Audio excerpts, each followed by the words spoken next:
Hello everyone, Assalamualaikum warahmatullahi wabarakatuh. Perkenalkan, nama saya Delia Syahbilah, NPM 1950281. Di sini saya akan menjelaskan tentang etika ilmuwan dalam karya ilmiah.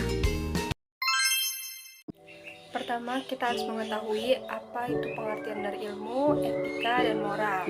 Nah, di sini pertama ada ilmu. Ilmu adalah proses berpikir tentang sesuatu objek yang khas melalui pendekatan tertentu. Nah, sehingga menghasilkan suatu kesimpulan berupa pengetahuan ilmiah. Lalu yang kedua ada etika. Etika ini dibagi menjadi dua pengertiannya. Yang pertama itu secara etimologi. Nah, secara etimologi itu adalah etika berasal dari kata Yunani, yakni atau artinya etos, yang berarti watak, kesusilaan atau adat. Lalu yang kedua secara terminologi. Etika adalah cabang filsafat yang membicarakan tingkah laku atau perbuatan manusia dalam hubungannya dengan baik atau buruk. Nah, pengertian ini disampaikan oleh Rashidi tahun 2011. Lalu yang ketiga ada moral. Nah, moral adalah itu berasal dari kata mos, bahasa Latin, yang artinya cara hidup atau adat. Lalu selanjutnya ada perbedaan dari moral dan etika. Nah, di sini yang pertama kita bahas yaitu moral. Moral dan atau moralitas dipakai untuk perbuatan yang sedang dinilai. Lalu ajaran moral ini adalah ajaran yang mewajarkan khotbah, peraturan lisan atau tulisan tentang bagaimana manusia harus hidup dan bertindak agar dia menjadi manusia yang baik. Lalu sumber langsung ajaran moral itu adalah berbagai orang dalam kedudukan yang berwenang seperti orang tua, guru, para pemuka masyarakat dan agama secara tulisan maupun lisan, dan para bijak. Lalu di sini kita bahas etika.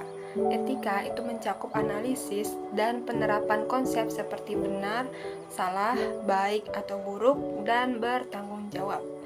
Yang kedua, etika ini memerlukan sikap kritis, metodis, dan sistematis dalam melakukan refleksi. Oleh sebab itu, etika merupakan suatu ilmu.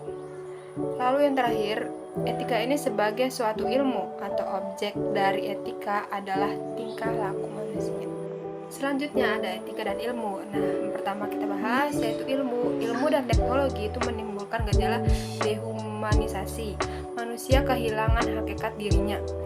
Schumacher tahun 1983 dalam Wicaksono 2013 memberikan alternatif dalam penggunaan teknologi terapan yang humanis.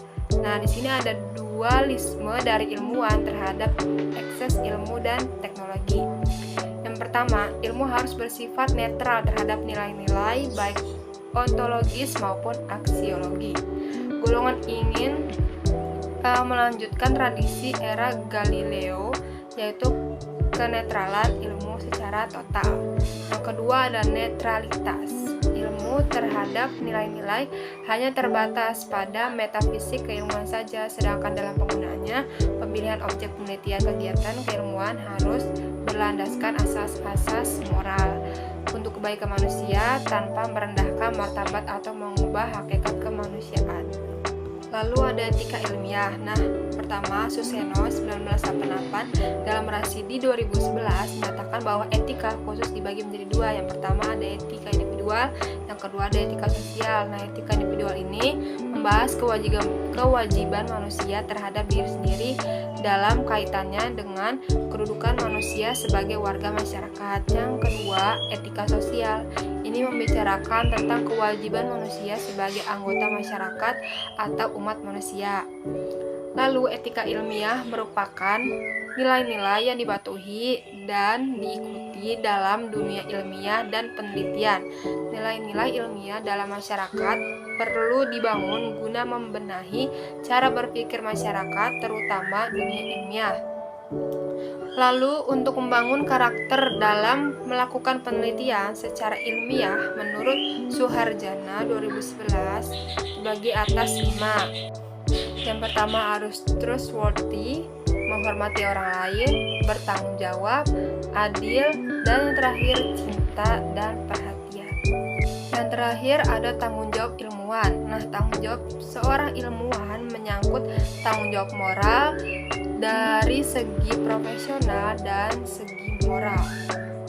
Nah, tanggung jawab dari segi profesional ini adalah dalam kaitannya epistemologi, mencakup asas kebenaran, kejujuran, tanpa kepentingan langsung, menyandarkan kepada kekuatan argumentasi, rasional, objektif, kritis, terbuka, pragmatis, dan netral, dari nilai-nilai yang bersifat dogmatis dalam menafsirkan hakikat realitas.